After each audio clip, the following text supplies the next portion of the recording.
Don't want to foul. Shannon from the corner, and it's over.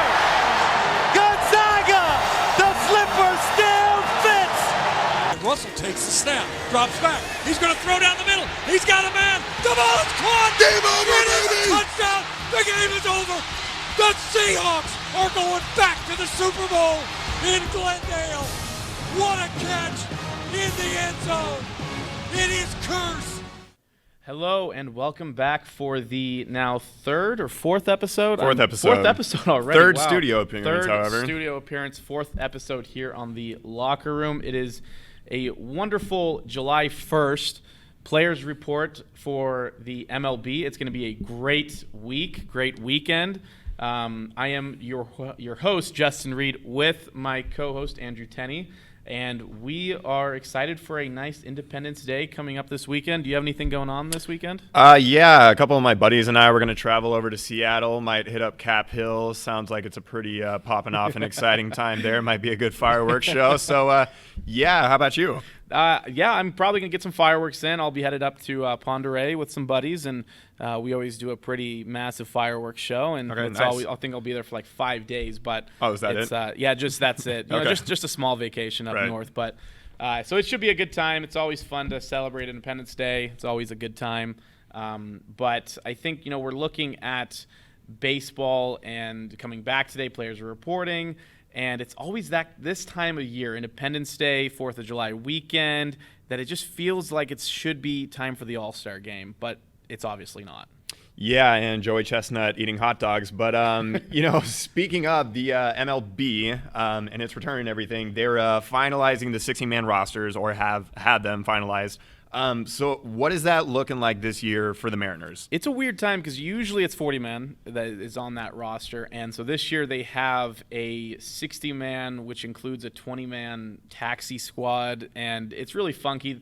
First off, baseball rosters are confusing. They can buy out contracts, and you can only have so much service time. I mean, it's really complicating. It's not as easy as the NFL, for instance, is a pretty solid roster structure to understand. But Mariners did get theirs released, and they're focusing on their young guys. And that's been kind of the idea the entire time, was they want their young guys to get as much playing time as possible because they need it. The Mariners haven't been good in a long time, and this is actually the first time in a long time where it feels like there might be some promise. There might be something good on the other side of the horizon. Yeah, so overall, what would you say the outlook should be for Mariners fans this season? And should it look any differently than it would have had we had a standard, regular 162-game season? Yeah, no, good question, because I think the big thing to look at is the amount of time that these guys needed to get acclimated with the pros. So a lot of these guys don't have many at-bats in the minors. They're just young kids. A lot of these guys are,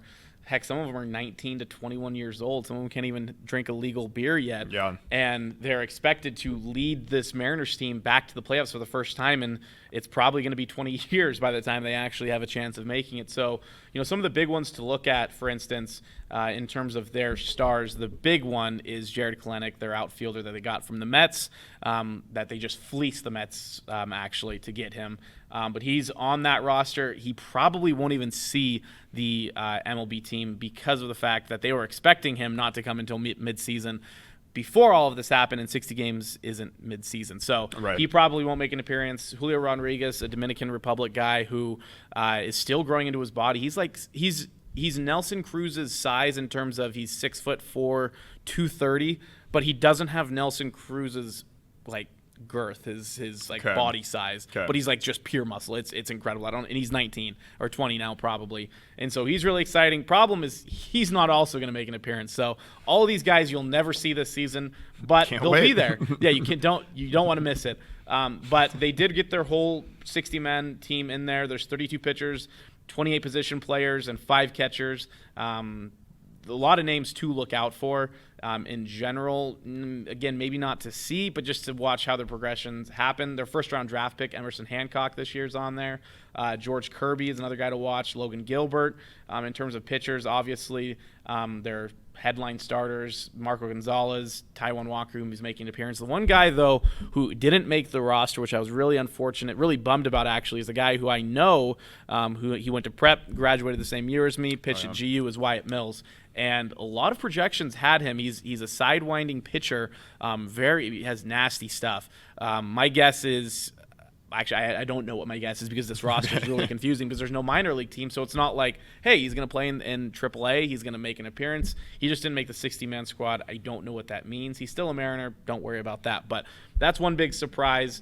A couple other ones don't really matter. But it's going to be a weird year for the Mariners. I think in terms of, if we're looking at what to expect from them, they're not going to make the playoffs, thankfully, because if they did, I think I would. I don't know about you. How would you feel if the Mariners made the playoffs in a 60-game shortened season? I would feel a little slighted. I'd be like, now? I mean, how about a couple of years ago when we had, winning all those games by one run, really sustainable run differential. When Felix was still good? Or, back in 2008 or 2007, 2008 when we were chasing the Angels and Vlad Guerrero all the time. They had better rosters seemingly back then. It seems like they're kind of re-scrapping and retooling for the future. So why now be ahead of schedule? Because you're the Mariners. Yeah, that's why. Exactly. So they're going to – I think this season's going to be a little ugly. I think it's going to be a lot of fun. You're still going to get a lot of young guys who we got a glimpse of last year. Kyle Lewis, J.P. Crawford, Shed Long are going to make a ton of appearances for this team. They're going to be really fun to watch. They're going to be fast. They're going to be exciting. They're going to be young. But they're going to suck. Let's just get that out. They are going to be bad. They were expected to lose 90-plus games. And so if we extrapolate that out, that's what, half this – they're going to lose probably 40 games this year. In theory, is what unless they go on some crazy wild winning streak and make the playoffs. In that sense, I'll be upset. So, I mean, if you look at it, the 60-game season actually might be favorable for them in how not atrocious their record is going to look. Yeah, they might only have 40 losses. That would be a great year over 160 games, right? No kidding. For the MLB as a whole, what are you expecting from this season, given the fact that it's 60 games, it's a sprint? I mean, myself, I don't really tune into baseball until September in the pennant races when they start heating up, and then playoff baseball is freaking awesome. It really is. It's lightning in a bottle. I'm wondering if this season is going to be a little bit more like that. I mean, if you drop a 5-game skid, that's tough. I'm not sure a lot of teams are going to be able to afford to do that. No, there's only a couple teams that probably could. The Dodgers, the Astros of Yankees. the Yankees. I think actually the Rays are supposed to be pretty good this year, which they have had a couple seasons where they've been decent, but I think they're actually supposed to be pretty good this year. So that is going to be really interesting to watch because these teams are going to be coming into the season expecting to be making the playoffs. But what happens, like you said, they start off the season rough. Over 162 games, you could win 2 of your first 10 and be like, that's not a problem. We have plenty of time to make that up. But yeah, you lose 2 of your first 10, you win 2 of your first 10. You're looking at problems because that's a sixth of the season you're already done with. I'm wondering if a lot of teams, especially in the middle that aren't la creme de la creme, are going to be flirting with about 500. I wonder if that's where the majority of the league is going to find itself, just given that it's probably going to be kind of sloppy coming out of the gates for everybody. I mean, not even just the awful teams like Seattle, but I don't know. It's going to be really interesting to see how it unfolds. I think it's going to be ugly to start because, they're going to have – they reported today – and they're going to have, 3 weeks, a little over 3 weeks to be ready, baseball ready. I think July 23rd, July 24th is when the season will start. Usually they have spring training, and they didn't get any – I think they had 4 or 5 games, I want to say, before everything was canceled. So the Mariners and MLB in general are really going to be tight in trying to get as much stuff accomplished and figured out before the season starts. I think another thing to be worried about is injuries. I think a lot of these guys aren't going to be fully stretched out because you go from a period of time where you're going through the entire offseason, you get to spring training, you get stretched out, you're ready to go, and then you get shut back down again, and you're not used to that as a player, especially one who's not usually hurt, and you're used to just playing straight through because, again, there should be halfway through the season almost by now. Yeah. And so that's going to be one thing to watch, injuries, how teams respond to the shortened season, and how some of the teams like the Mariners, for instance, are just trying to rebuild because this is not an easy year to continue a rebuild process that is super important, because this is the Mariners team that won't make the playoffs for almost 20 years now, 2 decades, which is the longest in North American sports. The 4 major sports, yep. And so we'll see what happens. I think baseball is going to be interesting. What do you think in terms of, there's been a lot of spikes in cases right now with the coronavirus. Baseball took 3 months to come up with their plan. Yeah. NBA's been pretty. I think Silver just came out and said if we have one test positive, that might question our entire reopening policy or something crazy like that. And the NFL is continuing to be pretty quiet, saying like, we're fine, we'll play, everything will be fine. So what do you think the chances are of things going off without a hitch, and do you think it's worth risking these possible spikes in terms of the professional sports? Oh man, that's a loaded question. I mean, good luck. Yeah, thank you for that setup. So I try not to think about it. I'll start with football because I can't let myself go to that dark of a place, because if there is no football, I'm not really sure what I'm going to do with myself. There's a nice padded cell, I think, that has your name on it. Could you strap me back like that? I try not to give it a lot of thought. I'm hopeful that there are people within the league that are actually working behind the scenes, because obviously we haven't heard about any bubble plans. That people such as Fauci have come out and said, hey, the NFL, the only way it's going to be able to happen is if they have a bubble plan. And that has not been the case, or we have not been made aware of it, at least. Baseball, I mean, yeah, like you mentioned, it took them 3 months, but that wasn't even because of the virus. They were basically trying to make up a new CBA on the fly, and that was just players versus owners, and that was just a childish I don't even know what you call it, but the owners were just acting ridiculous. That's what that was all about. In the NBA, I don't know, because out of the 200-some players, or 302, I think was the number, 16, I believe, tested positive. That sounds right. So it was much less than 25% of the league, which was a good thing. I'm not sure. It seems like Silver's continuously come out and said, hey, this is what we do. We play basketball games. We put these games on TV. The virus is just a reality that we have to work through. At this point, we can't continue to let it inhibit, what we do. So I don't know.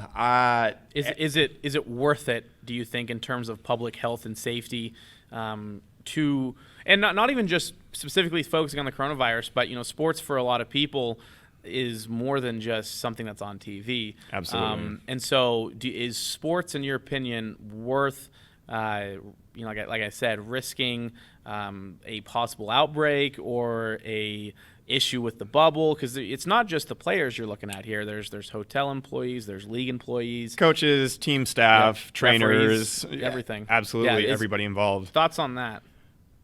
Me personally, I want to see it, and if you want to tell me that I'm selfish, that's fair. That's fine. I agree with you. So they can come after both of us. Yeah, they can come after both of us. That's the important part. Is on this specific part, you can come after both of us. We will disagree with a lot of things, but this one I think is pretty important to a lot of people. I think it's okay to say that sports are important, and they are. And there are a lot of people out there that don't understand why 40-year-old men and women cry like babies when their teams get knocked out of the playoffs and whatever.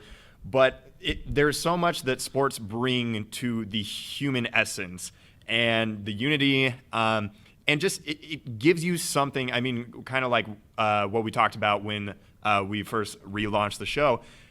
I think of it as the calendar. Baseball kicks off the spring, and then the All-Star break really indicates that, hey, we are in the midst of summer, and it's the 4th of July, and then the grass starts getting frosted tips, and it's like, ooh, NFL gridiron football coming back and everything. So turkey bowls and everything else. Yeah, I mean, in my opinion, yes, I think it's worth coming back and risking it. However, we'll see how it plays out. If that's something that I end up taking back, if it goes catastrophically, then I'll face that and say that I'm wrong. But as of right now, I think that the plans, especially with the NBA, because it looks like they've really put the most effort into formulating the bubble plan, try it out. Yeah. You might as well at this point. They've already put so much time, effort, and money, 1.5 mil a day reportedly, into it. So yeah. I think for me the big things to look at here is you have the players and you have the staff. In terms of staff, could be hotel, referees, everything else outside of the players. My thoughts on this: players can play or they don't have to, because if they don't play or the season didn't happen, they're not getting paid. If they play and the season's happening, they're getting paid. So they have a choice. They can do one way or the other. The other thought is these resorts would already be open anyway, even without to the public. Yeah, the public. I mean, Disney World's already open, so these resorts would be open. The people who are working in these hotels would already be working. And so, if anything, it's safer the way it's set up in terms of having this bubble. So, in my opinion, having sports doesn't increase the likelihood of anything happening because they are testing players every day. They are staying on top of it, and so, to me, if anything, it's a better option than the alternative, because you're still getting guys are still making money, hotel employees are still making money, and they're going to be there no matter what. So that's my thought on it. I think, you know, if we're kind of looking at the NBA specifically, they're kind of in an odd place because their season was already 75% complete. They were 60 games through. They already had a good grasp on who's going to make the playoffs and who some of the award winners were going to be. And looking at specifically that aspect, the MVP race was decently interesting. Not as interesting in past years, but anytime you can talk about the most valuable player in the NBA, it's always interesting. So let's look at that. I don't know if the awards are even going to happen. I don't know how. I haven't heard anything on that front either. I would have to guess somehow, but I don't know what that will look like. So let's look at 60 games have already happened. What were the MVP picks for you in terms of your top 3 MVP picks? Yeah, so obviously I think it has to be Giannis at the top. Had that last month of the season actually been played out, who knows? Because LeBron was starting to gain steam coming up on his heels. Go figure. And the thing with MVP, and we see this in the NFL as well as in the NBA, a lot of the times it's not exactly the best season. It's a narrative-driven award. So, of course, LeBron being, 34, 35 years old, finally getting a competent superstar teammate in Anthony Davis at his side to help bring the Lakers back to relevance again. And leading the league in assists and everything, and also not having won the MVP since I think the 2013 season. That sounds about Check right. me on that. But so I think LeBron, what he really had going for him was the narrative and the media push that had started to really manifest toward the end of the season. But I think Giannis would have really had to have a significant drop off in order for LeBron to surpass him. Yeah, I think most of the NBA, both the fans, the media, everybody has Giannis, LeBron 1 and 2. However you want to order that. Most people had Giannis at 1. But Giannis he was averaging almost 30 points a game, 14 rebounds, 6 assists, and he was doing all of that in less than 31 minutes of play. And a steal and a block. And you add don't forget those, because those are important. You know, the whole he's very well rounded. He's so long. He's so impactful on both the offensive and the defensive end.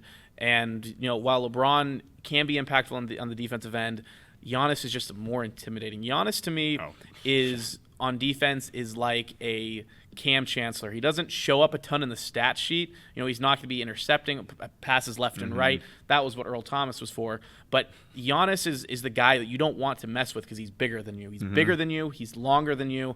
And he's going to interrupt your shot. And so that's kind of how I visualize now on offense. He's a stud. He's a star. He's the face of the – I think he will be the face of the NBA and is kind of taking over that torch. Well, and we'll see what the playoffs does for just what you said. I think we mentioned that last week even, that this could really be the time that Giannis takes that next step and says, this is my league. This is my ball, LeBron. Sorry, you're done. Interesting to see. Hopefully that does happen because, and again, you look at LeBron, you mentioned the assists and everything. You're right. He still is LeBron James. And even at his age, he's still putting up numbers that 99.99% of the entire world could never do. Yeah, he's at 25 points, 8 rebounds, and 10 assists per game. I mean, his efficiency, I would have to look, but I would assume his efficiency is up this year. Yep. While his stats may be down, his assists are up, but his scoring and rebounding may be down. I would have to guess his efficiency's up.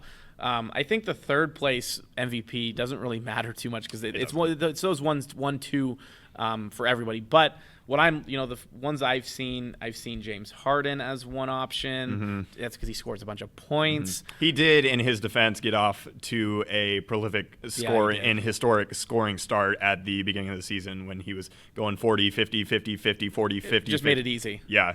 So I think the third place one doesn't even matter in this discussion because it's those 1-2s. Who was your third one? Just because I'm curious. I put Luka down just the way that he came out firing, and it was like, oh, he's already arrived. Like, he had a very impressive rookie season, winning Rookie of the Year, but just it was so evident that he had figured it out, and so quickly. And he's got the indefensible shot, kind of the pseudo Harden step back. So.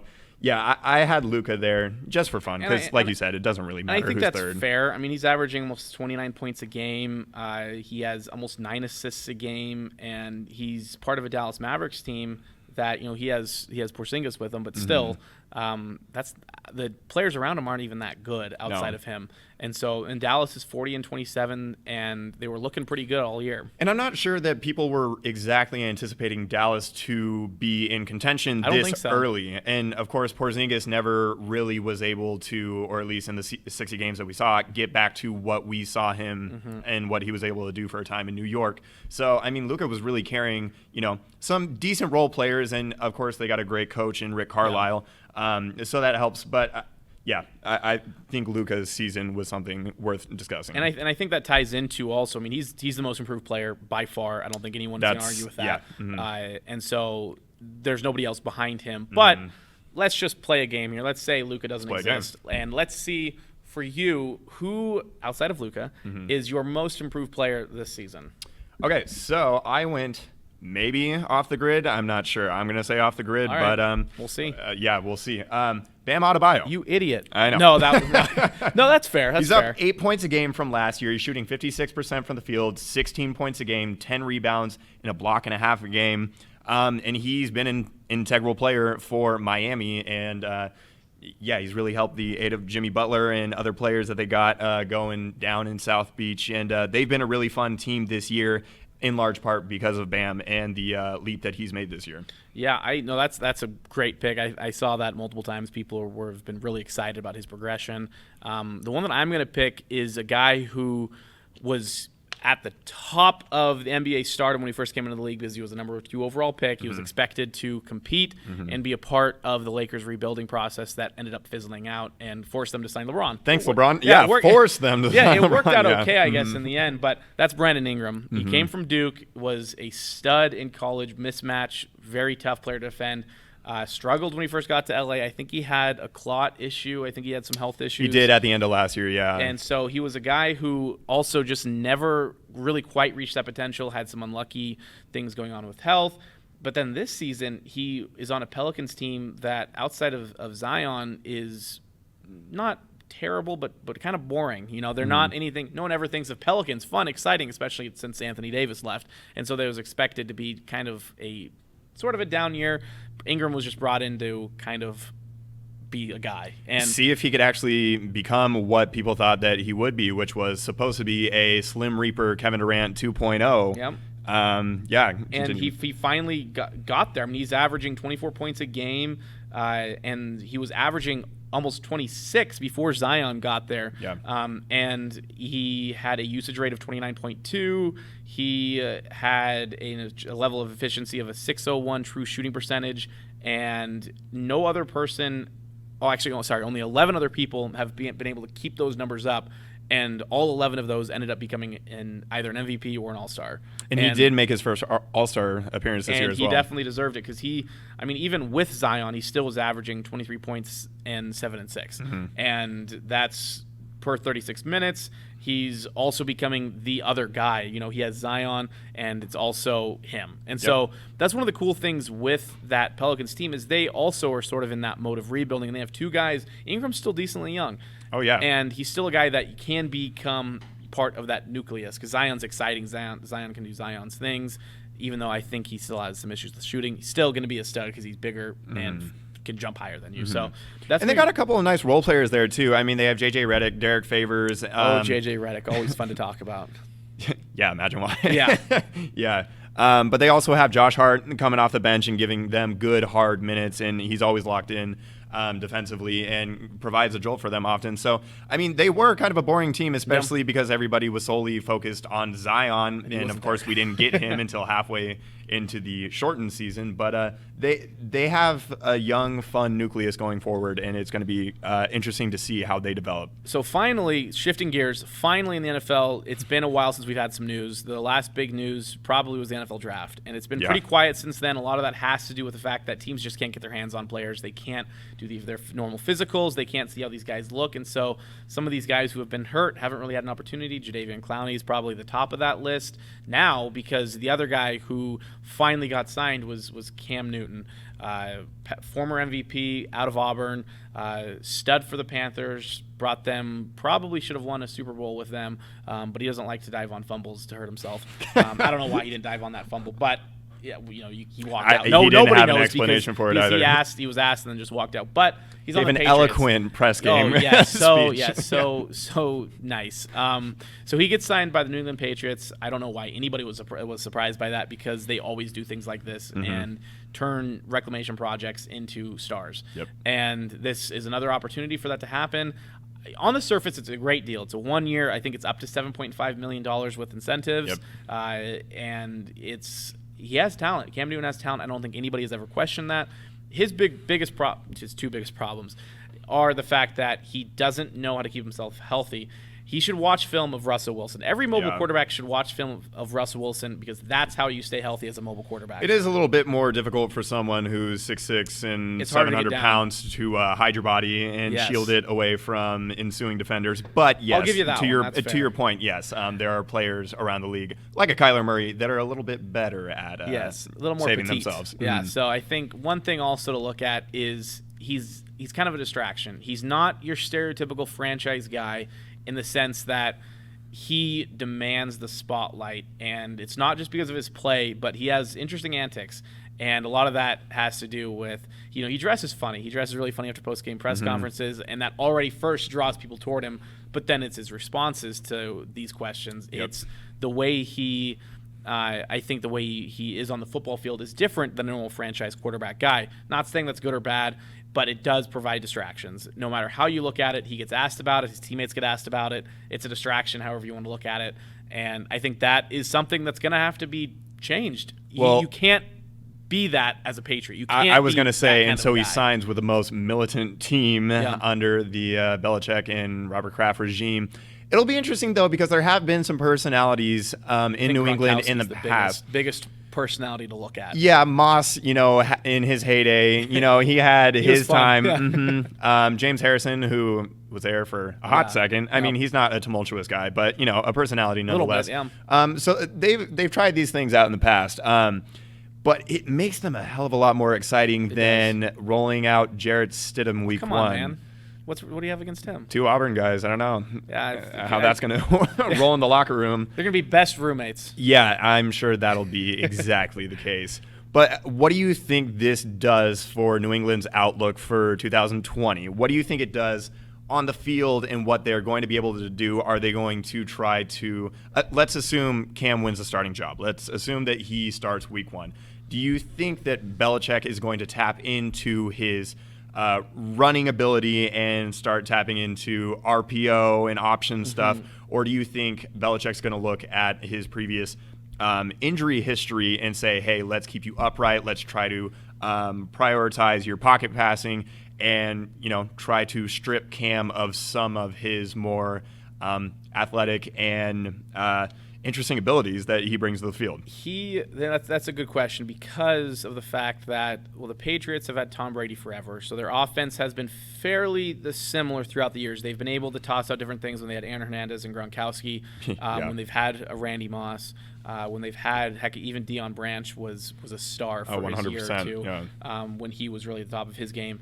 So I don't really know how it's going to play out. I think the Patriots as a team are not good enough to compete for a Super Bowl before Cam. I think with Cam, let's say he's healthy. Let's just assume he's healthy too, because we can really get down a rabbit hole here. Let's say he's healthiest he's been since 2016, and he can provide a spark to an offense that was pretty vanilla, pretty pedestrian last season, even with the greatest quarterback of all time. Yeah. And I would say this is a team that will, once again, for the let's see. I think they've only lost. What did I say? They've only lost the AFC East 3 times in the last 20 years, which is unfair. I didn't even think it was 3 times. Yeah. When you pulled that up, I was like, oh, I guess it was more than I thought. The Dolphins twice and the Jets once. I think Dolphins in 2000, Jets in 2003. And then the Dolphins again, in the Matt Castle year in Yep. 2008. So they will compete for an AFC East title, but this will be their toughest season since Brady went down with that ACL injury. And it's not just because of Cam and what he can do. This roster just isn't as good as it used to be. It's not. They're older. They have Gilmore on as their corner. They have a decent line. Their offensive line was pretty weak last year too. Brady was getting. It was pretty banged up. They It was. did have to, shift in some guys that they weren't expecting to. But of course, that's part of the game.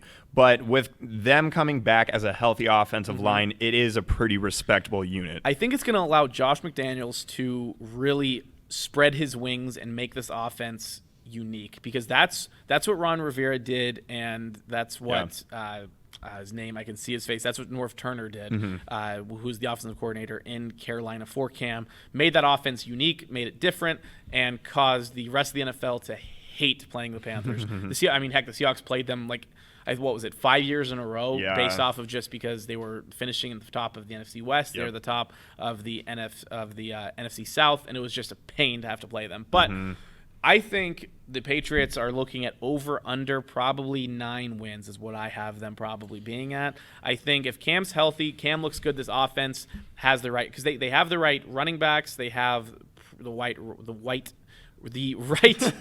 Let's not say that. They have the right wide receivers They have in a couple place. white wide They do have. receivers. Julian Edelman is a beast. I hate. The small wide receivers are so frustrating to me, but that's a discussion for another time. Well, it worked in Super Bowl 49. It did work, but we'll pretend that one never happened. I think if all that is great, I think the Patriots are looking at 12 wins would be what I say. If Cam's unhealthy and the offense is pedestrian and things don't go right, I think you're looking at a 6-win team probably. Well, see, this is the thing that makes it so typical Patriots is that the ceiling and the reward that they can get from Cam saying all goes well is incredible. And it could boost them to the 3rd best team easily in the AFC behind what we assume Baltimore and Kansas City are going to be. But there's really no floor to it. Okay, so they would have been rolling out Stidham anyway. So say Cam gets hurt halfway through the year and they go to Stidham anyway. That's what they were planning before this Cam signing anyway. So really low risk situation in signing for them, and it's total Patriots, total Belichick. One thing, I'm wondering if they're going to double down on the run game, because I think that that's what they were trying to do, or if they were going to start Stidham and make him more of a game manager. Obviously, they have James White and Sony Michel and a healthy line coming back, and it looks like that's what they were going to prioritize in their offense. So I'm wondering now if they're going to start including option plays with Cam and double down on the running aspect rather than spreading things out and going a little bit more aerial. But it'll be interesting to see either way. Yeah, I think the rest of the AFC East is upset by this signing. 100%. Because they actually had a chance. But the AFC East is going to be much improved. The Bills are still going to be really good. The Bills roster, if you go down, they had an incredible offseason too. They had a good roster going into the offseason. They drafted well. They signed key free agents. Obviously, they made the trade for Stephon Diggs. It really just rests on the shoulders of Josh Allen. Yep, and he struggled a little bit there in crunch time in the big moments, but he's only going to get better in theory. The Jets should have been better. Darnold was a little weak toward the end of the season. I think he got frazzled that 6 turnover game against the Patriots, 5 turnover games. Something just was ridiculous. Yeah. And the Dolphins are still in rebuilding mode, but they have a nice bounty of picks, and so the AFC East is definitely rising for probably the first time since maybe the turn of the century. Yeah. They actually have had 3 teams that are trending upward, right? I mean, because the Dolphins for so long have been down. Right. The Bills for so long have been down. The Jets have been down outside. Somehow they made the playoffs with Sanchez, and I have no idea how that happened. But it's going to be weird. It's going to be, first off, seeing Cam Newton in a Patriots jersey will be really weird. I know all the Photoshops are still hard for me to get accustomed to. It's like that's fake. Like that's not even real. Right. So that will be really funny to see and a really interesting storyline to watch. But I think I don't know what's going to happen. It's going to be a lot of fun. The NFL is going, if it happens, like we've talked about, will be really exciting. A lot of fun storylines. We'll hopefully get more breaking news, more things coming up. But I think now we wanted to start off with our first reoccurring segment, something that will happen every single week. Name is in flux, so if you have really good names to come up with this, once you see what it is, let us know. Right now it's called Closing Time, and essentially it's the end of the show, closing, and it's time for us to talk about our most interesting sports story of the week, or just anything we want to talk about sports related. I used to use it as a time to talk about Edgar Martinez's candidacy for the Hall of Fame. I can't do that anymore, thankfully. So this time I'm going to start off with something really unique and interesting that I thought I saw yesterday. I was like, nah, that's fun. The Nike came out with a brand new soccer ball, and that doesn't sound like much because it's a soccer ball. They're like, how fancy can a soccer ball get? Well, it's very fancy. They took 1,700 lab hours to come up with this soccer ball. That's a lot. That's a ton of time just for a soccer ball. They came up with 68 unique designs for this that they reviewed, changed, and came up with something new. 68 different. They used, and this was over 8 years, by the way, 8 years to come up with one soccer ball. Can you imagine the head of this department? Like, there have been 2 of the World Cups played within that time span. Just that you can imagine the head of Nike coming over. Yeah. So how's this project?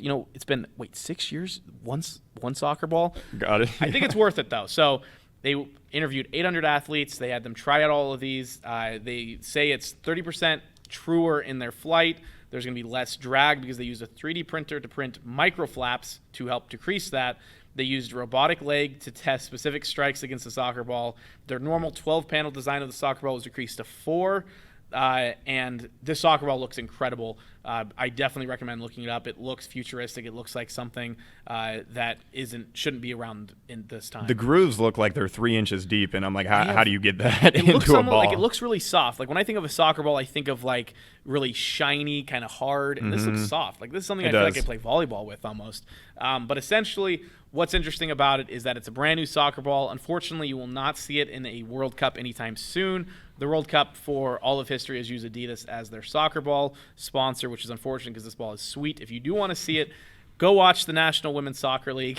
They use the Nike soccer ball, or any other major league soccer team around the world. The Premier League, I think the Spanish Premier League uses it. I think the Bundesliga uses Nike. They actually might use Puma. Anyway, look it up, watch it. It's going to be really exciting, I think. For whatever reason, players like their soccer balls, and this one looks ridiculous. Yeah. So, all right.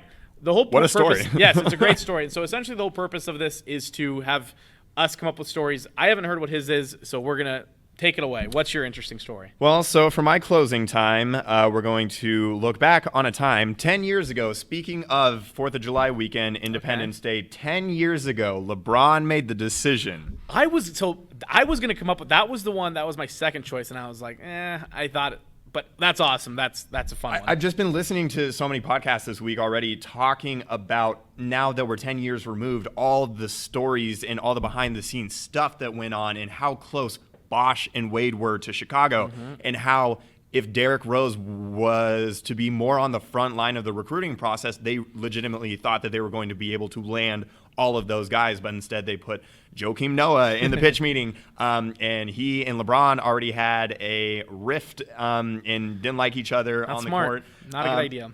I respect it. They're like, well, this is one of our guys, so yeah, you go ahead. I don't care what you think, LeBron. But there are just so many different things that you can look at that came after and because of the decision. It really, even though it didn't start picking up and manifesting until a few years later, but it really was the start of the player empowerment era. And of course, they have the ridiculous, I don't know if you call it a ceremony, but the show that they put on where it's just the 3 of them, Wade, Bosch, and LeBron, and sitting there on bar stools saying, hey, we're going to not win right on them. 3, 4, 5, 6, 7, 8. Okay, how about 2 in 4 years? I mean, we would have, after the signing, you would have guessed that it would have lasted longer than just a 4-year run. But it's just, the NBA changed so dramatically in so many different ways after the decision. And that was also a huge free agency beyond just Bosch and LeBron deciding to go joined Dwayne Wade in South Beach.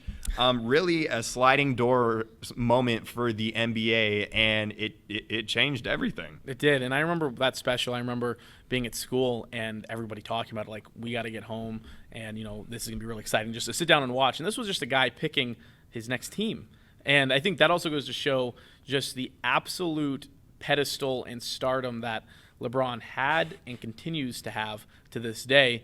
And it's crazy that it's 10 years ago because it doesn't feel like that at all. No. I guess we weren't coming home from school. It was in the middle of the summer. But Summer school, Justin? Yeah, I guess summer school in what that would have been elementary, I guess. Middle school. Middle school, something. Not good to be in summer school then. But no, I guess we were probably just out and about, and we're like, we got to get home to watch this because it was such a spectacle. I mean, they teased it forever, and they're like, LeBron's going to make this decision now. And what's really interesting, too, is I think it also kicked off this idea of recruits doing the exact same thing, because now, I mean, Jalen Suggs earlier this year when he announced he's going to GU was sitting sidelines at a game after his high school team just played a game, and he's sitting there and he gets brought down at halftime and he's with 2 ESPN announcers and he's with his family's all behind him, and this is in the middle of a halftime show. Yeah. And he then puts on GU's, or I think takes off a jacket, and it's Zag Nation or whatever it said. And that just goes back to, I think, LeBron and this fascination of wanting to make a spectacle out of a team decision. To me, I think it was a little much, and I think recruits doing it now is way too much for recruits to be doing this, but that's just me. Maybe I'm boring. Maybe I'm bland. Maybe I just want it to be how it used to be. I think it's pretty safe to say that if LeBron could go back and redo that, he would not do it the same way that he did, breaking up with Cleveland after 7 years on national TV. Yeah. How about that? That's the way to go. Yeah, that definitely soured that relationship until he came back and won him a title. Now it's okay, I guess. And then it led Dan Gilbert to writing that letter to LeBron that really kind of severed the relationship, but it's okay because 4 years after that he came back, and then 1 year after that he brought the title back to the land. So it kind of all worked out in a very roundabout way, but. And that's sports for you. And that's why we wanted to return, and that's why I think the sports need to be here. I think it creates this different aura that the rest of pop culture and the rest of just news can't ever touch. So essentially, players reported today. That's the big thing. Yeah. For baseball. Yeah. I think sports are slowly getting back. I mean, it just feels like it's been a slow burn, a slow process, but we are now on July 1st, which means we are now in the month that major sports will be happening. Hopefully the spikes don't prevent that from happening. Hopefully people and social media don't prevent that from happening. All I know is it is now July, and I am looking forward to Independence Day this weekend. And we will be back again next week, and we'll try and find some more news because it's been pretty quiet on that front. We'll find something to talk about, I promise. So we'll make it interesting. But thanks again for coming by the locker room. As always, we will see you again next week. Same place, probably different time, but you will find us there. Thank you. Sports matter. Thanks for watching The Locker Room on Spokane Talks. Check us out on Facebook as well as our other platforms. We want to hear from you. Join the conversation by emailing us at info@SpokaneTalksOnline.com. And for more sports news, opinions, and content, follow Justin and me on Twitter.